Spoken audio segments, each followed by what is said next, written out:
Muito bom. Olha, eu fiquei ouvindo, e eu lembro que eu estava realmente aqui envolvido com o que a Alana estava falando naquela noite. Eu acho que é uma ótima ideia você se agarrar a essa verdade, a essa profecia, que deve ter sido confirmada aqui nesses dias. Eu quero confirmar mais uma vez que vai ser, eu creio, um novo tempo de um florescimento de sementes que estavam adormecidas, mas que vão começar a surgir na sua vida, no seu ministério, na sua casa, na sua família, no seu trabalho, na sua igreja, no seu ministério, nessa cidade, nesse bairro. Deus vai fazer grandes coisas através da sua vida. Você recebe isso? Diga amém. Falar sobre o convite que a gente tem aqui para falar com você nessa noite tem muito a ver com esses 10 anos. Eu pensei, o que a gente pode tratar lá com a igreja? E aí, num determinado momento aqui, a Deise pediu para que se levantasse quem está envolvido e trabalhando na igreja em qualquer área. Eu não vou pedir para você ficar de pé, mas você pode levantar a mão mais uma vez, se você está envolvido em qualquer área aqui na igreja trabalhando. Levanta mais alto. Graças a Deus pela sua vida. Eu vi que era bastante gente, eu olhei para trás e falei, será que alguém não levantou? Porque era muita gente e muita gente trabalhando. Então deixa eu falar para você que não levantou a mão agora e não está trabalhando na igreja. A hora de sair é agora, nesse momento. Porque você está lascado hoje. Porque Deus vai falar ao seu coração sobre isso. Então vamos lá, 3, 2, 1, vai ficar, beleza. Então se prepara para ser desafiado.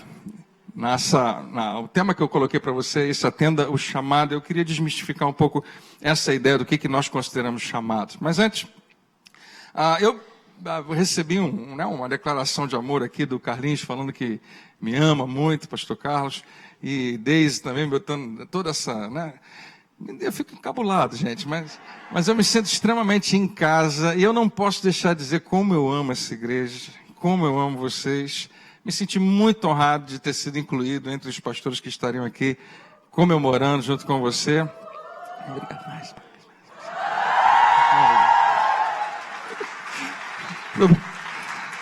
Obrigado. Foi bem espontâneo, obrigado. E frequentemente eu estou aqui, ou dando aula na Atos, ou sendo convidado para pregar, me sinto muito em casa.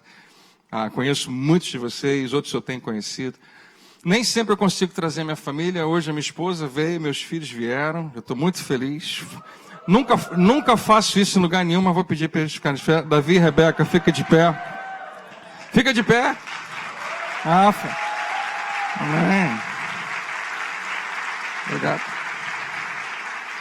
Eu nunca ia fazer nada para deixar vocês envergonhados. Os dois são solteiros. Deus abençoe. A minha esposa não é solteira, tá? Mas algumas semanas atrás o Davi, as pessoas falam que ele parece muito comigo. Imagino, deve ser porque a gente anda muito parecido, com o pé meio torto assim.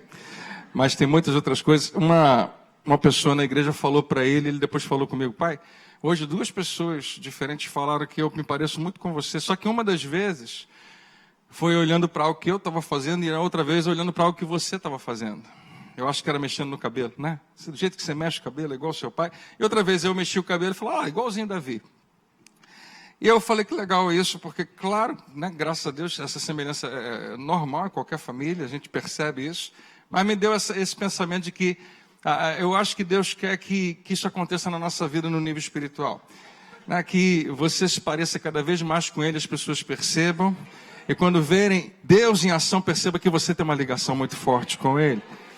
Nessa noite eu queria, pela graça de Deus, convidar você a atender o chamado.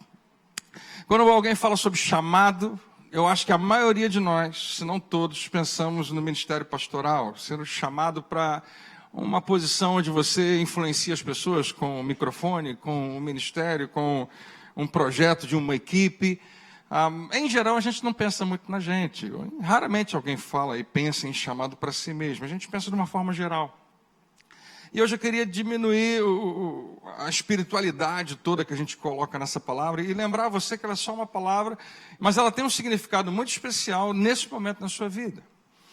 A gente tem uma frase que a gente usa lá na igreja, que a nossa missão é ajudar pessoas, a levar pessoas a um relacionamento cada vez mais profundo com Deus. Em outras palavras, sempre tem um próximo passo. Sempre tem um novo passo a ser dado. Se você começou a viver com Jesus semana passada, você deu um passo maravilhoso, o maior de todos, o mais importante de todos. Mas eu queria te dizer, tem um próximo passo para ser dado. Existe um crescimento para acontecer. Se você já se batizou e que passo maravilhoso você deu, não é o último passo, tem outros passos depois desse. Se você está envolvido aqui na igreja, num grupo de conexão, que ótimo passo você deu. Se você está envolvido numa classe, no ministério, se você é uma dessas pessoas que levantou a mão e disse, eu estou dentro, estou trabalhando, eu quero servir, que passo maravilhoso você deu. Eu quero te dizer, tem um outro passo na sua frente que você precisa dar. E seja onde quer que você esteja na sua caminhada espiritual, na sua maturidade espiritual, Deus está te convidando a dar o próximo passo.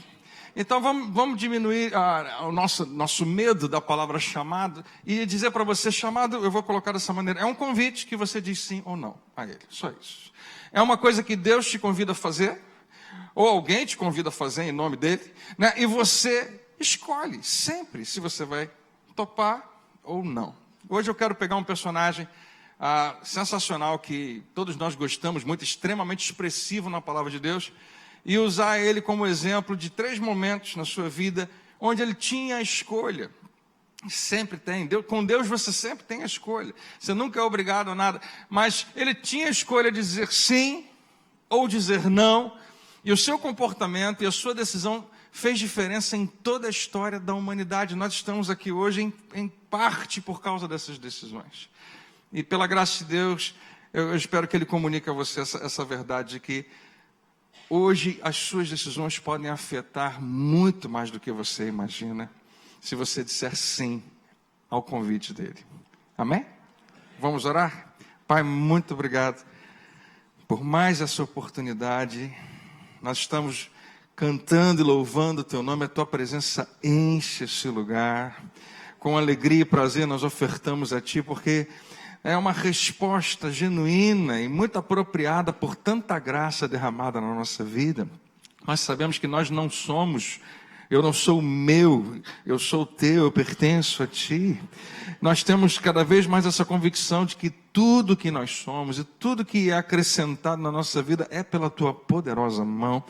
E nós queremos responder te adorando. Esse culto é todo para Ti.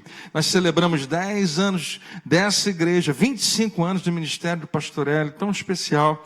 Mas no final das contas tudo está centralizado na pessoa do nosso Senhor Jesus Cristo. Tudo que fazemos é apontando nessa direção. Então agora queremos dar ouvidos e reverência à Tua voz. Todos nós queremos fazer essa simples oração. Senhor, fala comigo, fala ao meu coração. Enche-me da Tua verdade, para que faça diferença na minha vida e flua para a vida de outras pessoas. Pai, é isso que nós te pedimos. Nada de mim, tudo de Ti. Recebe toda a glória por tudo. Em nome de Jesus. Amém. Fala para quem está perto de você. Deus quer falar contigo. Se liga nele. Amém.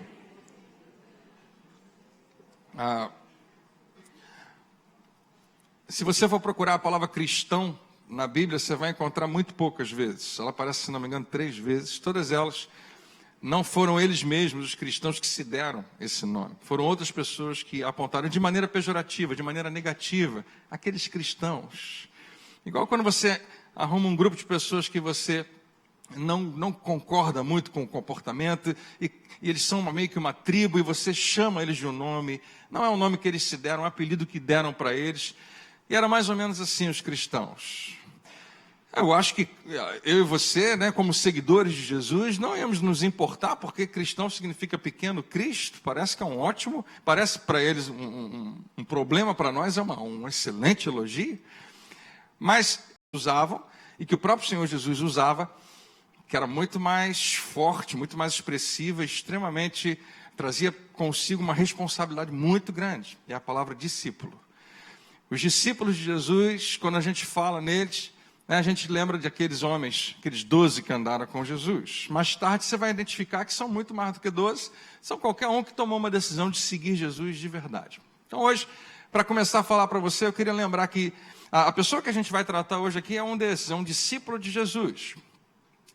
Um discípulo, talvez a grosso modo, seja alguém que imita outra pessoa. Se eu sou seu discípulo, eu quero saber o que você pensa a respeito das coisas. Então, se eu estou pronto para tomar uma decisão, olha, eu estou pronto para tomar uma decisão, como é que você tomaria essa decisão? E o que você disser, eu vou anotar e eu vou fazer, porque eu sou seu discípulo, eu estou seguindo você, eu imito você. Não, eu preciso dar uma resposta por causa de um desafio que apareceu. Como é que você responderia? E com base na sua resposta, eu respondo, porque eu acredito, confio tanto em você, quero imitar você, eu sou seu discípulo. Quem está entendendo? Diga amém. Era isso que significava. Aqueles que vão seguir Jesus de verdade são aqueles que tomaram essa decisão. Que o que Jesus pedir pode ser a coisa mais estranha do mundo, pode ser questionável, ainda assim a minha resposta é sim. Tudo que você pedir, Jesus, eu vou dizer sim. Isso significa ser um discípulo, alguém que segue, alguém que imita. Não apenas alguém que admira e concorda, mas alguém que realmente vai seguir. Nós vamos falar, quando eu estava preparando essa mensagem, eu queria dar ênfase a dois dos discípulos de Jesus, que são os mais famosos de todos. Quem sabe quem são os dois discípulos mais famosos de Jesus? Bartolomeu e Tadeu. Todo mundo sabe, não, por engano, ninguém nem lembra desses caras, né? Eles estão lá, você encontra eles num versículo lá e depois não se fala mais a respeito. Foram usados por Deus, foram com certeza pessoas extremamente influentes, mas na hora de escrever, né, não se falou muito a respeito deles. Jesus tinha 12, eu acho que deve ter 2 pessoas aqui dentro que sabem o nome dos 12 todos. Em geral a gente só lembra de Pedro, João, Tiago e o melhor de todos, André. Todo mundo sabe, né?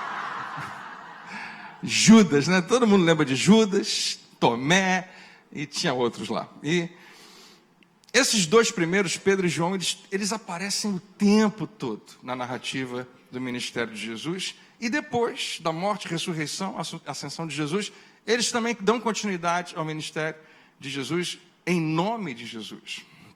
Quando você lê Atos capítulo 2, o Espírito Santo vem sobre a igreja começa. Em Atos capítulo 3, já tem mais de 3.000 pessoas agora na igreja, e a Bíblia conta um episódio que devia ser corriqueiro. Pedro e João iam para o templo para orar.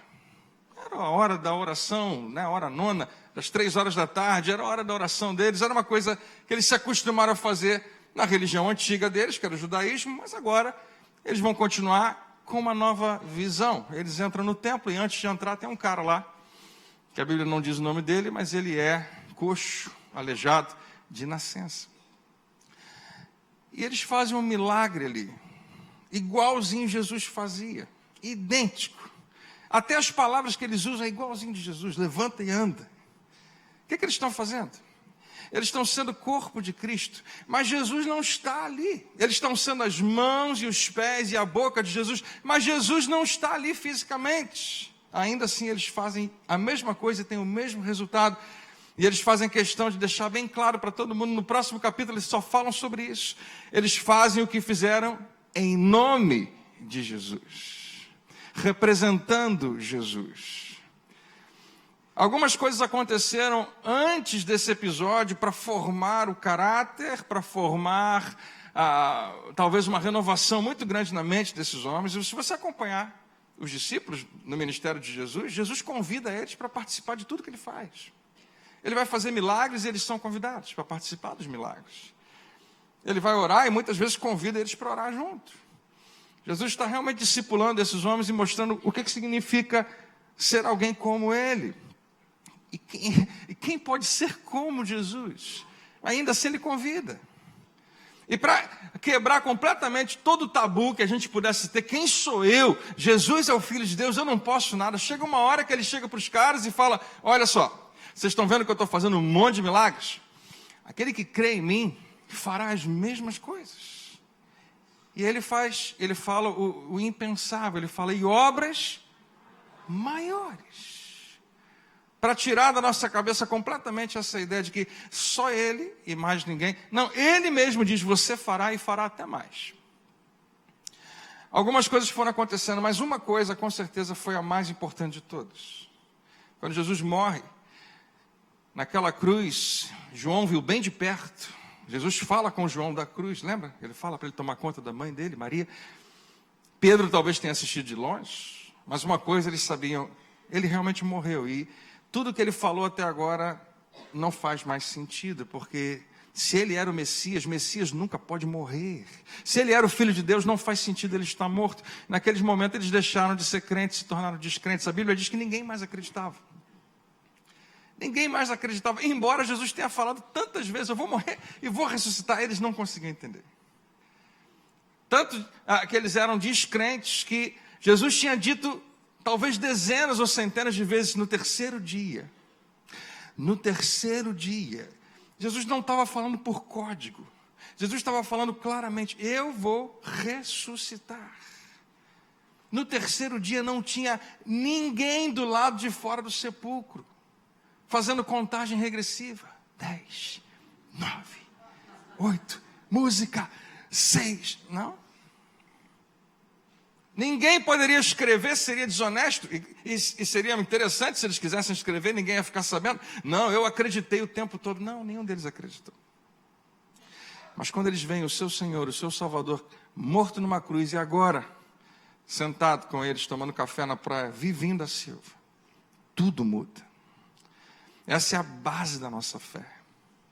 Não é qualquer outra coisa, mas um homem que realmente ressuscitou e nos deu esperança para uma vida eterna. Lucas capítulo 5, se você quiser ler aqui no telão, você vai entender onde que eu quero chegar. Os 3 episódios acontecem no maravilhoso Mar da Galileia.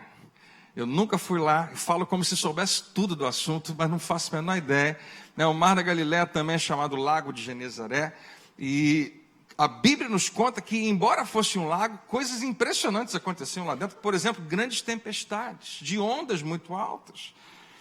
Não sei se você já teve a oportunidade de ir lá, e não faz a menor diferença, porque eu não vou tratar disso aqui agora, né, da questão histórica, mas é legal você observar que os 3 momentos acontecem na praia. Não na cidade grande, não em Jerusalém, mas no momento da Galileia, onde Jesus está formando esses homens. O primeiro momento é o momento do chamado, realmente, de Pedro. Certo dia, quando Jesus estava perto do lago de Genezaré, uma multidão se apertava em volta dele para ouvir a palavra de Deus. Ele notou que havia à beira do lago 2 barcos deixados ali, desocupados, enquanto os pescadores lavavam as redes. Os barcos estavam na praia desocupados, porque os homens tinham estado ocupados. E agora eles estão ocupados lavando as redes, porque o que quer que tenha acontecido na última pescaria, agora precisava ser resolvido. Então, sempre no final da pescaria, a gente lava a rede. Essas redes vão ser importantes daqui a pouco. Eles estavam lavando as suas redes. E nos lembra que, se você quiser ser uma pessoa desocupada, com certeza nunca você vai ouvir um chamado de Jesus. Em geral, você só vai ver Deus chamando gente ocupada. Então não vale aquela desculpa, eu estou muito ocupado para servir a Deus, porque são esses que Ele sempre chama. E não adianta você se esconder atrás disso, porque em geral Ele vai te convidar a fazer algo parecido com o que você está fazendo, só que agora para o reino dele. Mas eu quero ficar desocupado, então fique. Mas não se queixe depois da vida ficar muito pequena, muito sem graça, muito sem cor, porque você nunca ouve um chamado de Jesus. Ele vai procurar gente ocupada, ele faz isso o tempo todo. Entrando num dos barcos, Jesus pediu a Simão, e esse é um dos primeiros momentos, talvez, que Jesus se encontra com Simão. Se você ler os evangelhos, talvez o único episódio antes desse é que Jesus cura a sogra de Simão. Quantos queria que Jesus curasse a sua sogra? Não, melhor não levantar a mão. Amém. Vai que alguém não levanta a mão e está do lado da sogra. A sogra de Simão era muito legal. Porque a Bíblia fala que no momento em que ela foi curada, imediatamente passou a servi-los. Que sogra boa, né? Sempre que eu falo da minha sogra, eu falo que eu sou apaixonado por ela por vários motivos. O melhor de todos, ela mora a 10.000 quilômetros de distância. Mas tem muitos outros bons motivos. Muitos. Não aplaude não, irmão, vai dar ruim.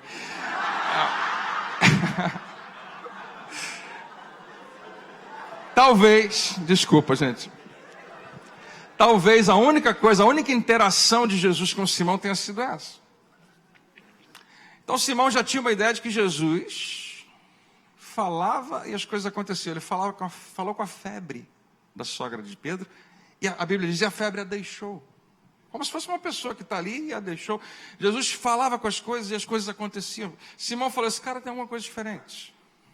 Então, quando ele entra no barco, dá licença, deixa eu entrar no seu barco aqui. Simão, posso usar seu barco? Jesus vivia pedindo coisa emprestada às pessoas.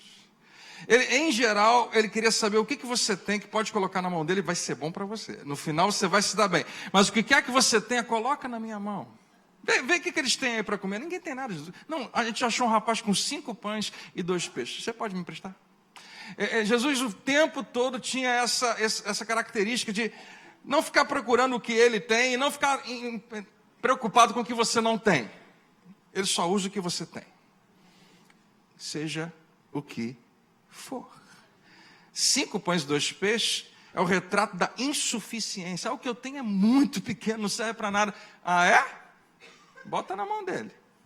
O milagre é gigantesco. A gente não vai ler, mas você vai ver o que acontece logo depois. Então ele pediu, Simão, seu dono, que o afastasse um pouco da praia, para que ele pudesse sentar-se, um pouquinho afastado. E do barco dali ensinar o povo. A multidão, gente apertando para ouvir Jesus, e ele começa a pregar. Quando ele termina, Simão, eu acho que estava no barco, eu imagino, ouvindo Jesus ensinar, depois de um dia difícil, de uma noite difícil, Jesus disse a Simão, agora vá onde as águas são mais fundas. E então disse a todos, lancem as redes para pescar. Como eu disse para você, o convite de Deus hoje é que você atenda ao chamado. Quando Jesus pede isso a Pedro, ele tem uma escolha a fazer. Ele pode dizer, não. Desculpa, Jesus, estou muito cansado. Desculpa, mas a minha experiência me diz que o que você está falando não faz sentido, então eu não vou fazer. E o início da resposta de Simão, se você conhece a Bíblia, eu acho que você conhece, parece um pouco isso. Mas o final da sua resposta é dizendo sim a Jesus. E o que é legal, eu marquei ali o mais fundas, porque eu acho que dificilmente Jesus faz alguma coisa sem trazer para a gente um princípio ali. Ir para as águas mais fundas, claro, tem mais peixe em geral, mas eu acho que ele está convidando esses homens a uma vida mais profunda. A se deixarem Jesus levá-los a um lugar mais profundo, a um relacionamento mais profundo. Porque é no profundo que estão as riquezas, não é na superfície. Quem sabe nessa noite é isso que Deus vai falar com você, um simples convite. Onde você está na sua vida? Eu estou aqui, você topa dar mais um passo? Vem mais profundo comigo.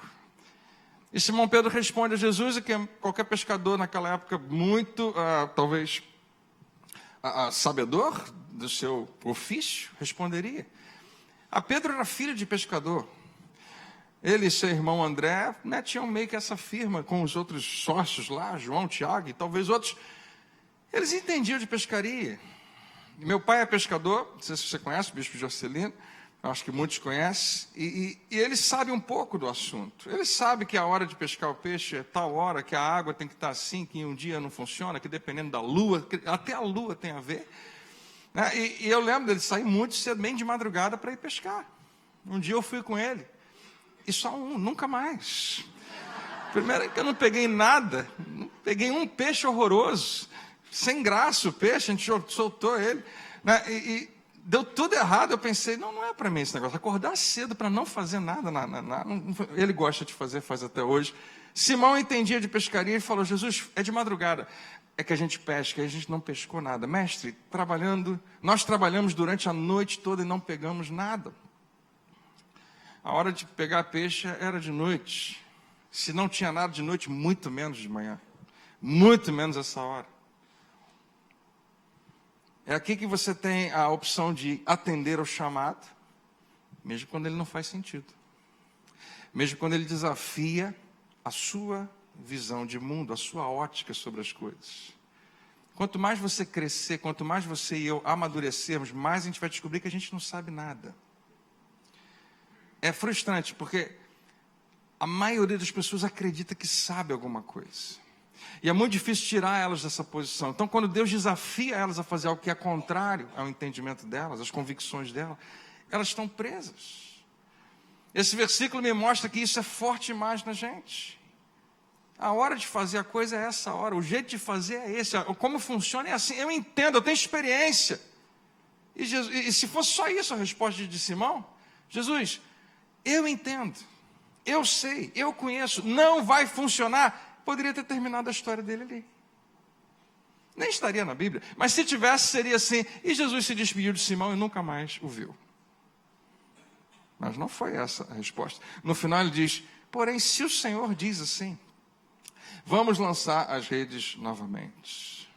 A única questão que faz diferença é realmente quem te pediu. Se é você, Jesus, que está me pedindo, eu não faço ideia de por que você está me pedindo. Eu não faço ideia do que vai acontecer. Eu nem sei se eu acredito que alguma coisa pode acontecer, mas mesmo assim eu posso obedecer. Porque Deus tem que nos livrar e nos libertar da necessidade de saber as coisas. Quantos aqui precisam saber as coisas? Senão você não faz nada. Na minha família eu tenho 2 mulheres, minha esposa e minha filha, que se a gente passar na frente de um negócio que está acontecendo, gente, muvuca acontecendo, então uma obra que está acontecendo, meu Deus, o que é aquilo? Elas precisam saber. Eu pergunto, vocês querem que eu pare o carro? Era um laboratório, mas eu queria saber o que está acontecendo, porque é muito misterioso, eu tenho que saber. Trazendo para a sua vida, quantas coisas acontecem e você não sabe. Deixa eu te dar uma notícia ruim. Tem muito mais coisa na sua vida que você não vai entender do que as que você vai entender. Tem muito mais coisa no planeta, na nossa história, que você não vai entender. E Deus está tranquilo com isso. Ele não tem a menor crise, você não vai ficar sabendo as coisas. É uma das histórias mais angustiantes que tem na sua Bíblia e na minha. Está no Antigo Testamento, a história de Jó. Tem coisa mais doida do que aquilo? Porque aparentemente Deus conversa com o diabo sobre um homem e fica ruim para o cara. A gente pensa, Senhor, por favor, nunca converse com o diabo sobre a minha vida, por favor. No final da história, Jó está feliz da vida, mas a gente não quer passar alguns meses de tudo que podia acontecer. Tudo que de ruim podia acontecer, aconteceu com Jó. E tem uns diálogos dos amigos de Jó. E Jó faz uma oração, e Jó fala com Deus. Você sabe uma coisa que nunca aparece no texto? Senhor, por quê? Você não vai encontrar. E se tivesse, não quer dizer que Deus ia responder. Por que a gente tem que saber as coisas? Quando Maria, em Caná da Galileia, naquele casamento, fala para os servos, fazei tudo o que ele vos mandar, ela traz a chave para todo e qualquer milagre que Jesus realizou. Não é questione o que ele te mandar, não é faça um debate sobre o que ele te mandar, não é peça outras pessoas para te ajudarem a entender o que ele mandou, não é faça uma reunião, convoque alguém, não, faça, apenas obedeça. Mas eu não estou entendendo, não importa. Pega aquelas 6 taras ali e enche de águas. O quê? Não precisa de água. Não é para discutir. Não é para a gente conversar, não é para debater. Não é para a gente criar uma CPI, né, das águas para saber o que faz, o que não faz. É só para fazer. Mas se você precisa saber, se você precisa entender, você precisa de libertação. E eu também, porque eu não sou tão diferente de você. E se Pedro quisesse entender o que Jesus ia fazer, ali terminaria a sua história. Quando eles lançaram as redes, e somente quando fizeram isso, porque não adianta você dizer que você confia, não adianta você dizer, eu vou atender o chamado e não fazer nada.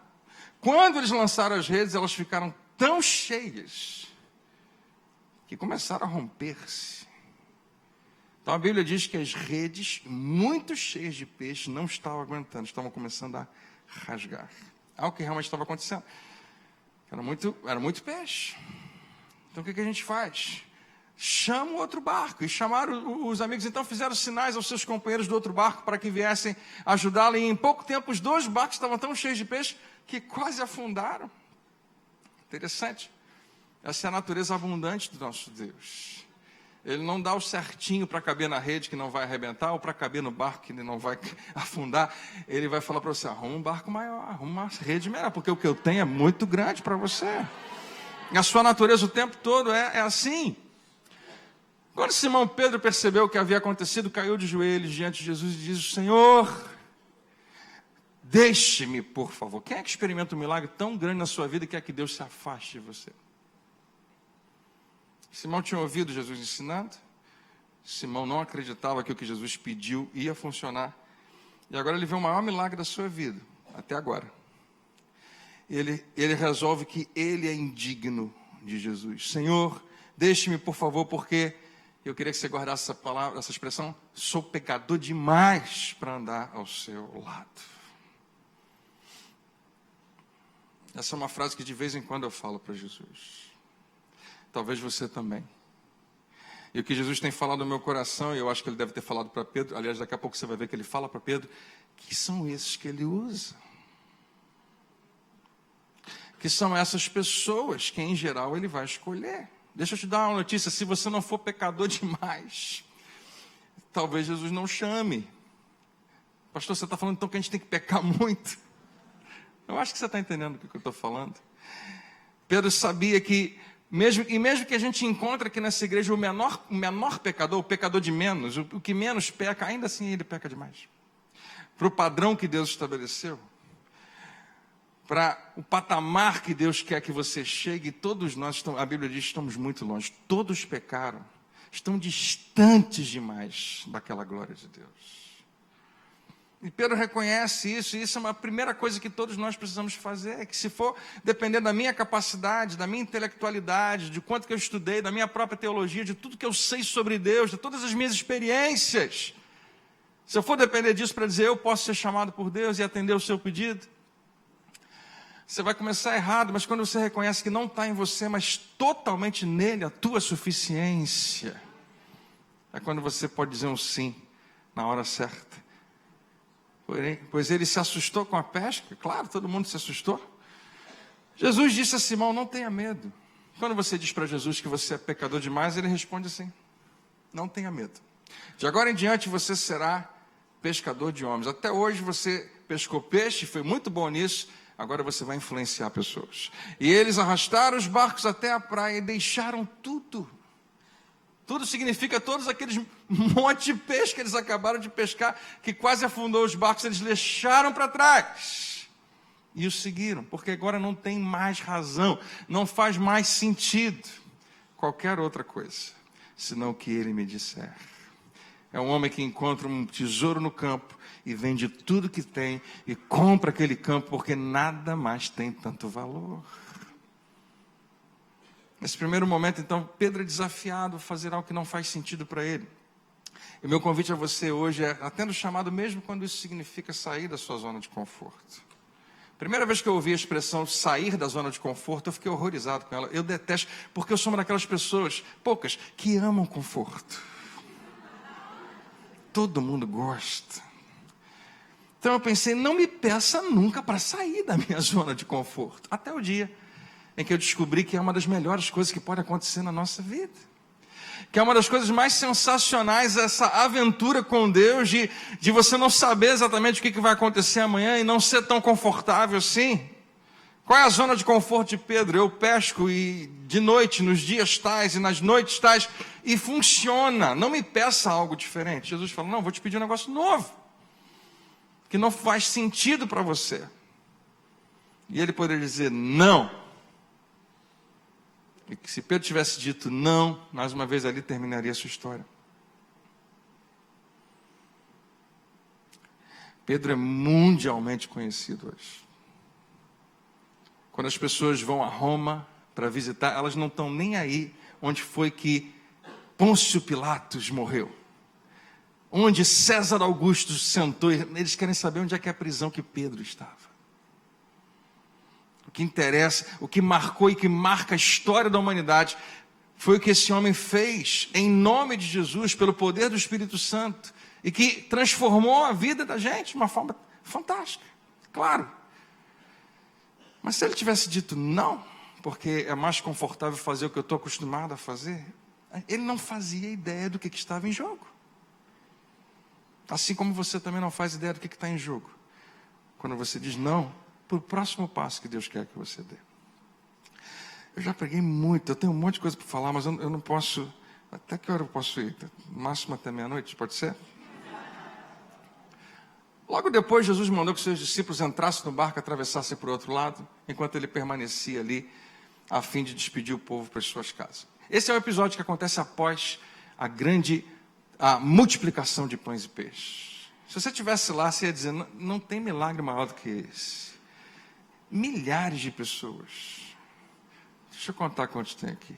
323, tu contei. Lá tinha, por baixo, 10 a 15 mil pessoas. E não tinha comida para ninguém. Aparece um pouquinho de comida, Jesus pega a parte, distribui, ele convida os discípulos a participarem, vai lá distribui, ele parte, e os discípulos têm que partir também. Eu não sei como isso aconteceu, acho que eu já falei aqui para você, eu acho que quando partia, entregava, o que estava na sua mão era aumentado, era multiplicado, talvez, não sei.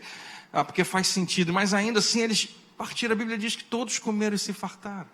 E na hora de recolher tudo, não só para limpar tudo, mas para todo mundo olhar o tamanho do milagre, 12 cestos cheios. O que isso remete? Tinha 12 homens ajudando Jesus, talvez cada um deles com um cesto. Jesus convida os homens a participar do que ele está fazendo. Vocês também fazem parte desse milagre, vocês estão envolvidos. O nome de vocês vai aparecer nessa história também. E logo após isso, ele manda os seus discípulos para o barco e fala, depois eu vou. O que você vai fazer? Não é problema seu, eu vou fazer outra coisa, vocês vão para o barco. E tendo despedido a multidão, ele subiu sozinho ao monte para orar. De vez em quando, aliás, frequentemente ele queria orar sozinho.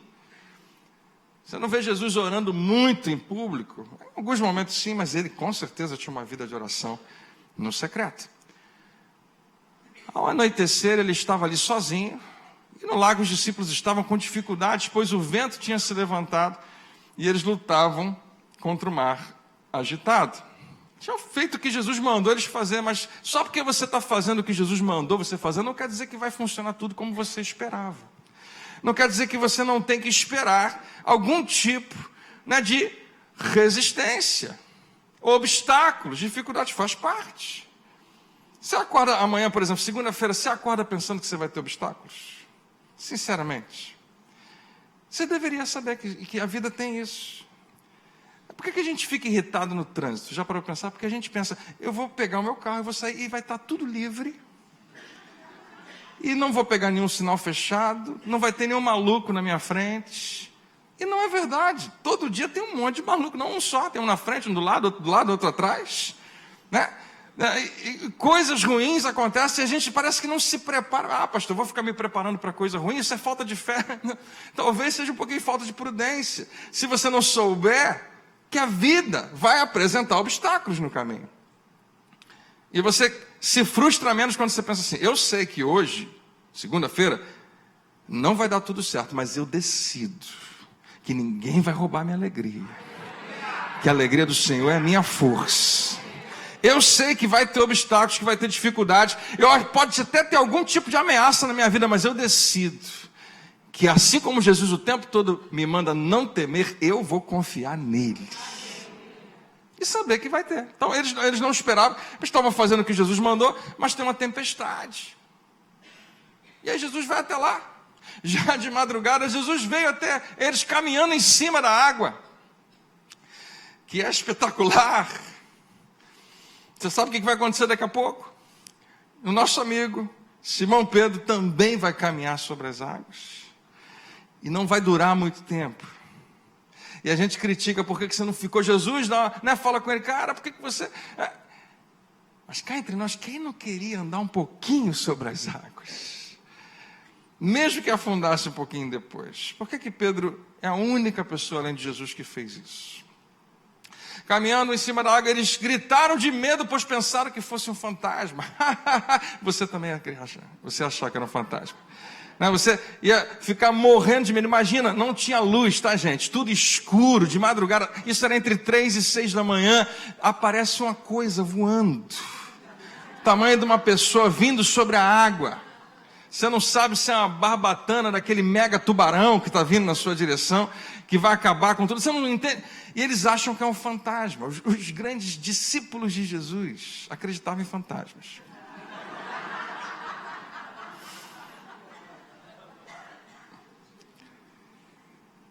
Mas Jesus logo os tranquilizou. Olha, de novo, Jesus sempre se apresenta assim: não tenham medo, coragem, sou eu.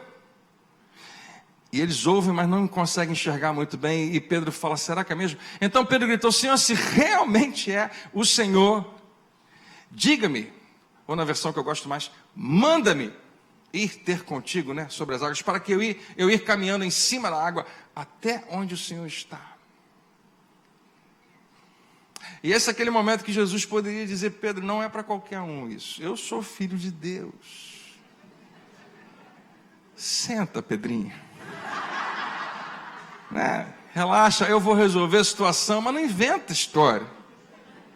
Mas lembra que eu te falei? Jesus convida os homens ousados e corajosos para participar do milagre com ele. É tão maravilhoso saber que Jesus não diminuiu Pedro. Pelo contrário, Pedro fez a coisa certinha. Ele não tirou o pé do barco sem antes falar isso: Jesus, eu preciso de uma palavra, eu preciso de uma base, eu preciso de uma sustentação para aquilo que eu vou fazer agora. Eu preciso que você abra a sua boca. Se você me disser, vem, eu vou. E Jesus falou: venha. Assim Pedro saiu do barco e caminhou por cima da água na direção de Jesus. Talvez isso aqui tenha uma outra mensagem para outro dia, não em qualquer outra direção, mas na direção de Jesus. Até no chamado mesmo, quando isso significa correr algum risco. Porque tinham 12 pelo menos ali naquele barco. E quando eles acham que é um fantasma que está chegando, Jesus fala: calma gente, sou eu. Eu não sei quantos acreditaram e quantos ficaram mais tranquilos realmente. Eles deviam estar um pouco apavorados. E o maluco do Pedro fala: eu quero ir, me chama. E os caras estão: cala a tua boca, rapaz, tu nem sabe o que está acontecendo. Me manda aí contigo. O cara fala lá: vem. Tomé deve ter segurado em Pedro: não vai. Não vai, amigo. Você vai... Porque a Bíblia poderia dizer assim, porque era de madrugada no meio do mar. E foi a última vez que nós vimos Pedro. Poderia ser o próximo versículo, porque ele iria afundar e ninguém nunca mais ia encontrá-lo. Mas Pedro tinha uma palavra de Jesus. Deixa eu te falar, quem aqui já tentou andar sobre as águas? De verdade. Levanta a mão, eu já tentei. Sem fé nenhuma, mas só para experimentar na piscina, né? Ok. Deixa eu falar uma coisa que talvez você não saiba. É impossível andar sobre as águas. Não tente outra vez, não vai dar certo. Você sabe onde que você pode firmar toda a sua vida? Numa palavra de Deus. Pedro não andou sobre as águas, ele andou sobre aquela palavra. Jeremias, meu xará, estava lá, eu acho que eu ia fazer igualzinho a ele. Eu ia ficar quieto. Eu acho que muitos de nós somos tímidos. E não experimentamos coisas grandes na nossa vida, porque nos falta coragem de dizer: eu vou, eu quero ir. Quantos talvez aqui seja um percentual pequeno de pessoas que são essas impulsivas, que muitas vezes se dão mal, porque são impulsivas, mas muitas vezes experimentam coisas sensacionais. Quantas coisas eu perdi, quantas coisas me foram roubadas, e você também, por causa da nossa timidez. Fala na frente: não sei, não, eu estou te chamando, não, olha, fala com ele. E a gente não vai. E Pedro está me ensinando hoje: eu não estou nem aí. Os outros 11 não fizeram isso. Nenhum dos outros 11 falou: posso ir também? Jesus, depois para dar uma volta, do segundo, eu posso ser o próximo? Nenhum deles. Só Pedro. Porque ele atende o chamado mesmo quando significa correr algum risco. Deixa eu falar algo que eu recebi no meu coração pouco tempo atrás. Eu preciso dizer para você, para alguns de vocês, não para todos, chegou a hora de correr algum risco. Eu não estou falando de você ser irresponsável ou inconsequente. Ainda que alguém talvez pense isso de você, eu estou dizendo que se você tem algo que Deus tem colocado no seu coração, mas é arriscado, Deus está colocando no meu coração de dizer para você que aí que está o prazer da vida. É realmente confiar nele quando não faz muito sentido. E você ter até... Qual é a história que você quer contar amanhã, né? Eu fiquei no barco? Ou eu andei sobre as águas? Mas tem risco? Tem. Se você não assumir algum tipo de risco, a sua vida vai ficar igualzinho, tá? Talvez até a chance de regredir um pouco. E não quer dizer que assumir risco significa que sempre vai dar certo, mas eu prometo a você, é melhor do que não fazer nada. Para algumas pessoas aqui, Deus está falando hoje, chegou a hora de assumir, de correr esse risco, mas você pode ter certeza que eu estou contigo no meio do teu risco. Amém? Mas quando ele olhou em volta, sentiu a força do vento, ficou cheio de pavor e começou a afundar. E se terminasse ali, terminaria a história realmente de Pedro. Ele tentou fazer alguma coisa que era milagrosa, que era grande demais. A Bíblia diz que ele andou por sobre as águas até na direção de Jesus. Está acontecendo algo grande demais.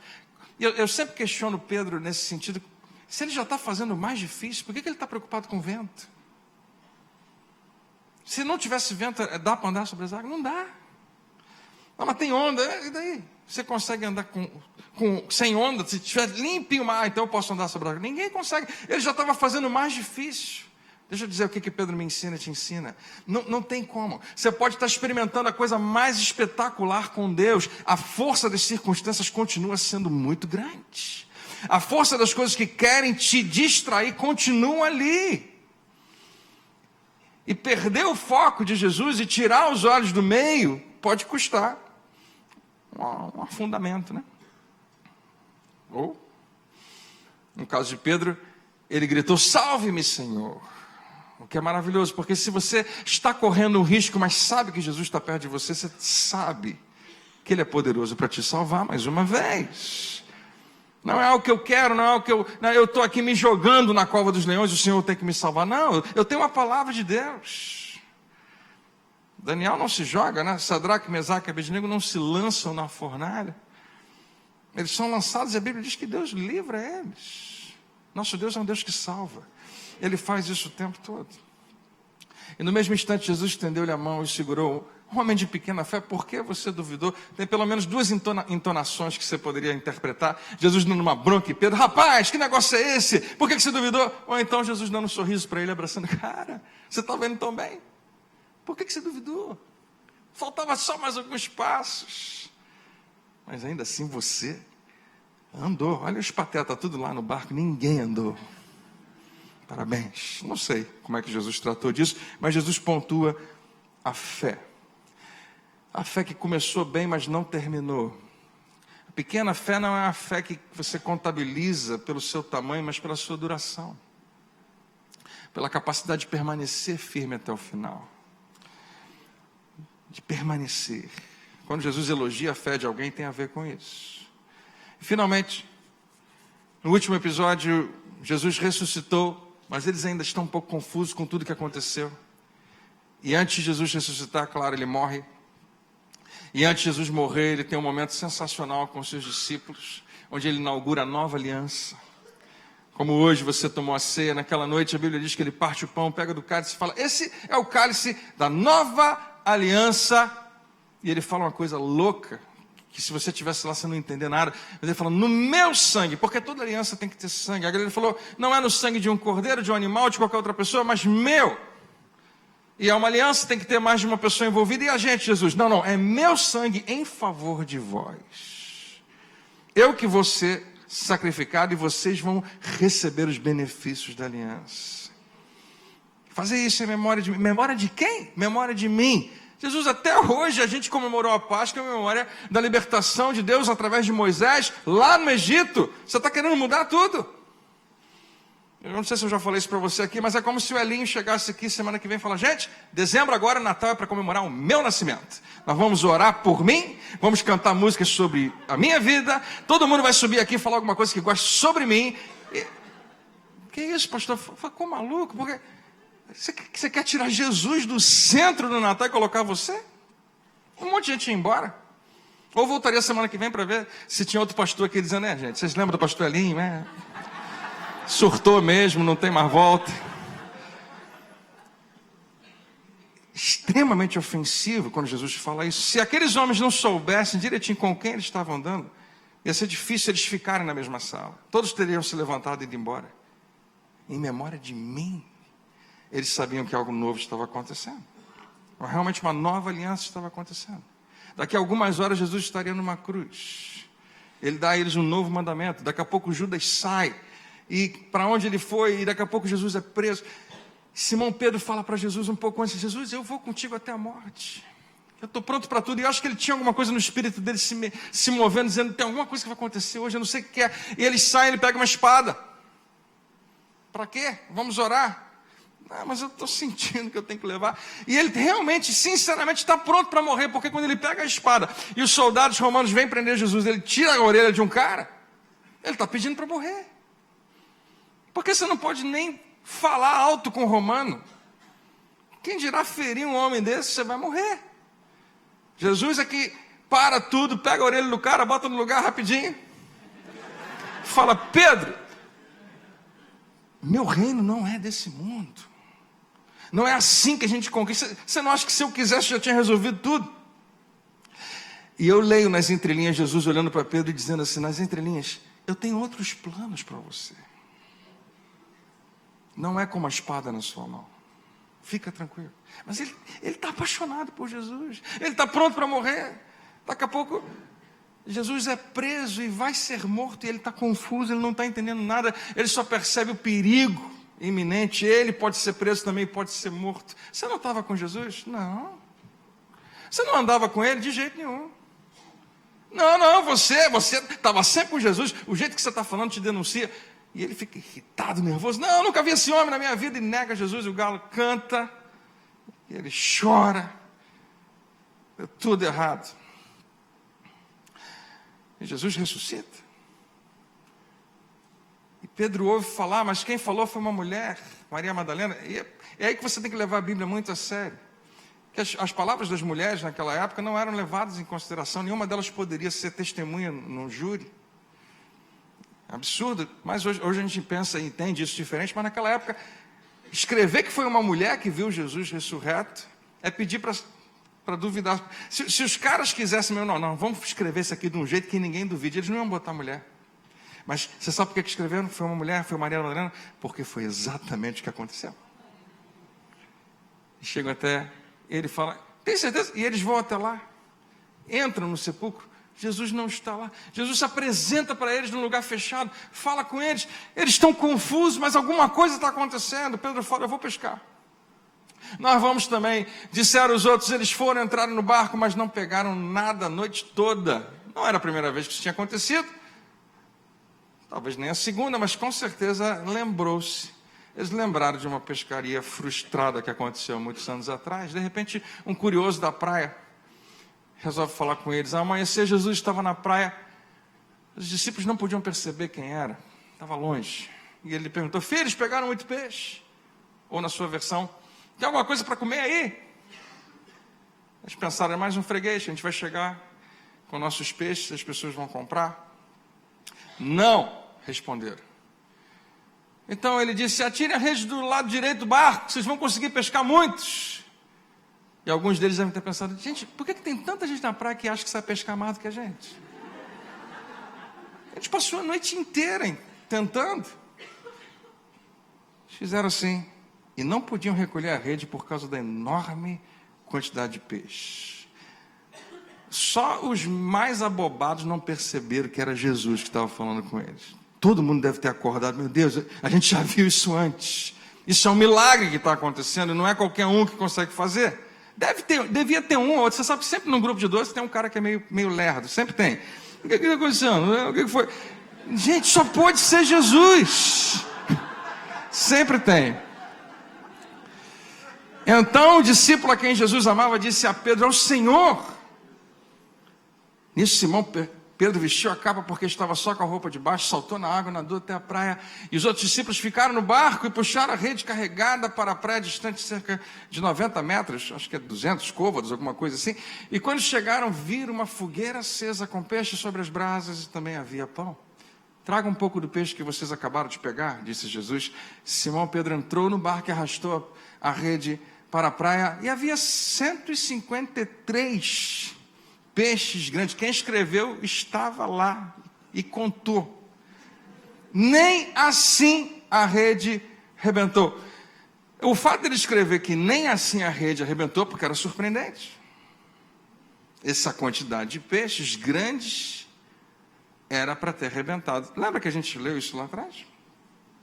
Eu não sei quantos peixes tinham, mas agora ele está fazendo uma alusão de que era suficiente para arrebentar, mas não arrebentou. Eu não sei, se eu disser para você que eu recebi isso de Deus, não é verdade. Mas a impressão que eu tenho é que Jesus está mais uma vez comunicando algo a eles, que antes de conhecê-lo, eles não estavam preparados para o que ainda iria acontecer, mas agora eles estavam prontinhos para experimentar o que ele tinha para eles. E essa rede não vai arrebentar. Quando os milagres começarem a acontecer, quando vocês daqui a algumas semanas estiverem em Jerusalém pregando essa palavra. E agora venham comer um pouco, disse Jesus, e ninguém tinha coragem de perguntar se ele realmente era o Senhor. Até aquele lerdo já tinha percebido, com certeza, porque estavam bem certos disso. Depois da refeição, Jesus perguntou a Simão Pedro: Simão, filho de João, você me ama mais do que todos eles? Você conhece essa história? Jesus pergunta isso 3 vezes para ele: você me ama mesmo? Jesus não está carente, né? Me diz que me ama, de verdade. Ele está comunicando algo a Pedro. Pedro estava confuso, mas extremamente frustrado. Eu neguei a Jesus. Isso era tão grande, tão forte. Eu não tenho mais condição, não tenho mais como. Eu perdi a minha posição, eu perdi a dignidade, eu não posso mais servir. Claro que eu te amo, Jesus. Alguns dizem que são 2 palavras diferentes para falar de amor, ágape, filéus, alguma coisa assim. E Pedro, mais ou menos nessa versão, responde: o Senhor sabe que eu sou seu amigo. Eu gosto muito de você, eu admiro você. Então pastoreio os meus cordeiros. E 3 vezes Jesus fala isso. Jesus não está realmente preocupado com o amor de Pedro, porque ele já não estava antes. Jesus nunca se preocupou se alguém amava ele ou não, porque amor é uma decisão, uma escolha que você faz. O que ele quer é que você ouça a resposta: você me ama? E quantos aqui ama Jesus? Como é que você responde a isso? Se você ama Jesus, não funciona você ficar só dizendo para ele que você o ama. Não funciona dizer: Jesus, eu tenho um sentimento aqui por você, eu gosto tanto de você, você está falando. Não, Jesus fala: faz alguma coisa com esse amor e faz na vida de pessoas que eu amo também. Se você me ama, eu quero que você pegue todo esse amor que você sente por mim e derrame na vida das minhas ovelhas, dos meus cordeiros, das pessoas que vão cruzar a sua vida, e você pode ser uma influência na vida delas. E você vai estar na sua igreja local e você pode servir de alguma maneira. E quando você servir aquela pessoa, eu vou perceber que você me ama, que o seu amor é por mim. Então, por fim, até no chamado, mesmo quando parece que deu tudo errado, mesmo quando você acha que queimou todas as suas chances com Jesus, mesmo quando parece que não tem mais para onde você seguir, nosso Deus é um Deus tão cheio de graça, é tão tremendo. Eu e você queríamos ter andado sobre as águas como Pedro, queríamos ter experimentado andar perto de Jesus, mas se você perguntar para Pedro, ele ia falar: olha, você não ia querer ser eu, porque o dia que eu neguei a Jesus foi o pior dia da minha vida e ninguém tem que passar por aquilo. É a pior coisa que pode acontecer. A sensação de eu ser o que abandonou é forte demais. Jesus poderia muito bem usar isso contra ele. Cara, você foi bem até o final, no final você vacilou. Você voltou a ser Simão. Simão significa aquele que balança, aquele que vacila. Eu te chamo de Pedro, você é mais firme, pedra.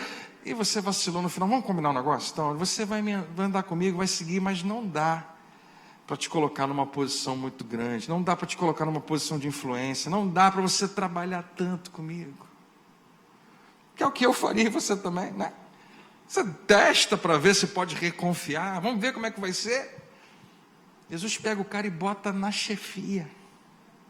Bota sobre ele a responsabilidade de tocar o negócio.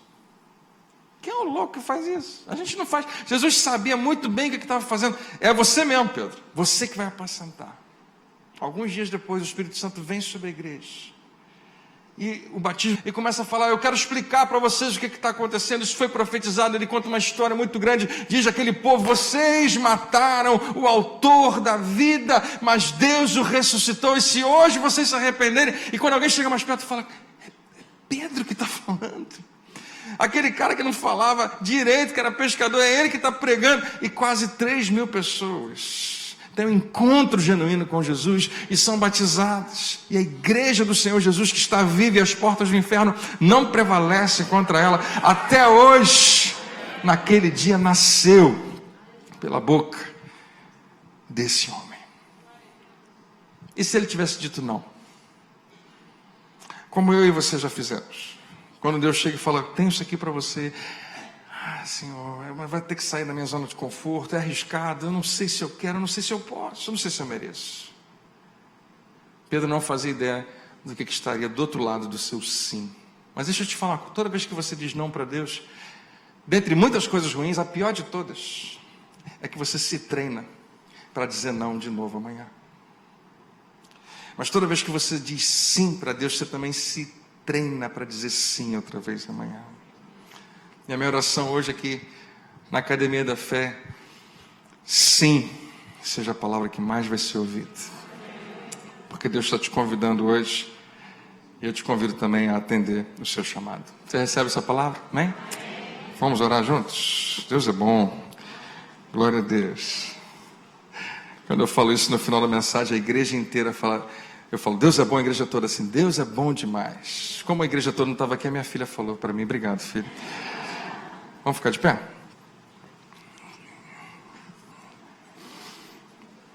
Tem pastor que é meio chato, fica falando de você falar com a pessoa que está do seu lado. Eu sou um desses.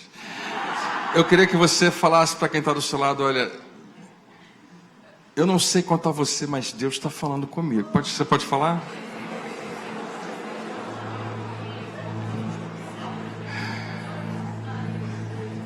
Olha para o outro lado e fala assim: então eu não estou nem aí para você, eu só sei que hoje eu preciso tomar uma decisão.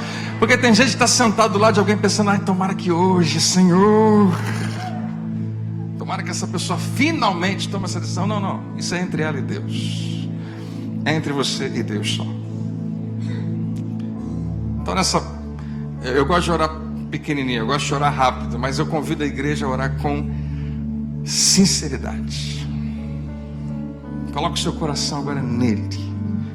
E a oração que a gente vai fazer é pedindo só duas coisas. Eu só vou pedir.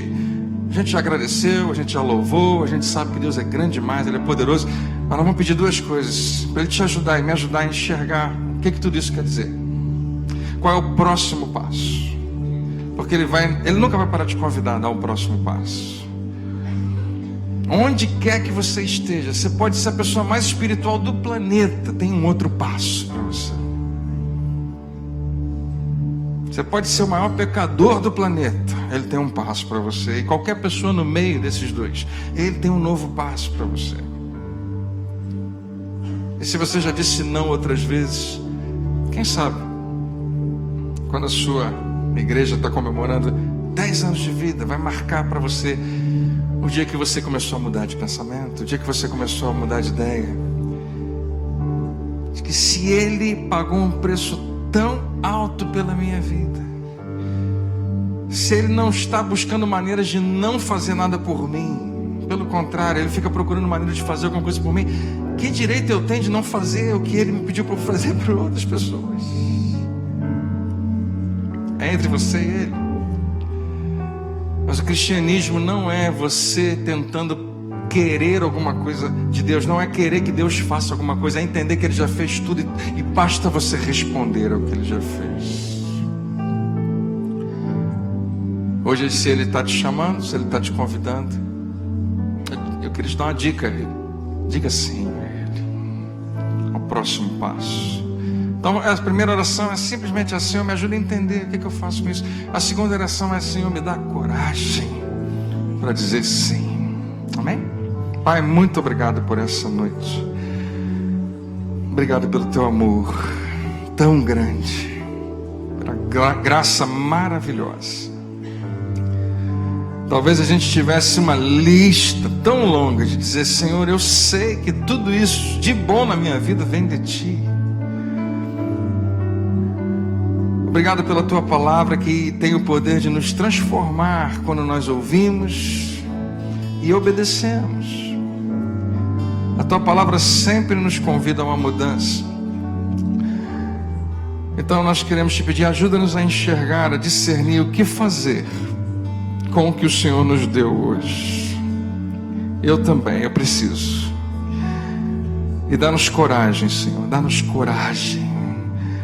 Dá-nos uma coragem que a gente não teve até hoje, para tirar o nosso pé do barco, para debaixo de uma palavra tua lançar as redes do outro lado, para simplesmente dizer: eu não entendo, eu não sei, às vezes eu nem concordo, mas eu posso obedecer. Recebe, Pai, em nossas vidas toda a honra e toda a glória para sempre, em nome de Jesus. Amém. Deus abençoe.